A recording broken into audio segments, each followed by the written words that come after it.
احساسك الحقيقي إيه بقى في ماتش الاهلي والزمالك اللي فات ده؟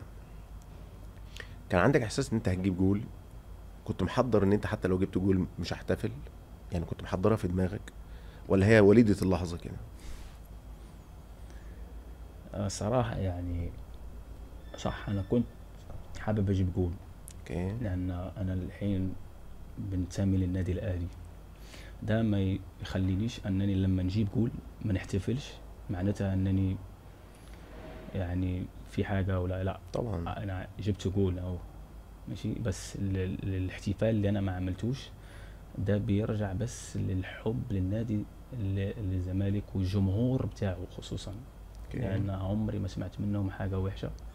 والناس اللي كنت بقابلهم بره وكده كلهم بيشكروني، كلهم بيقولوا لي يعني احنا بنحبك كمان حتى ولو انت رحت الاهلي. ده حب الناس زي ما قلت لك في الاول، ده حب الناس ما ينفعش انت تخسره.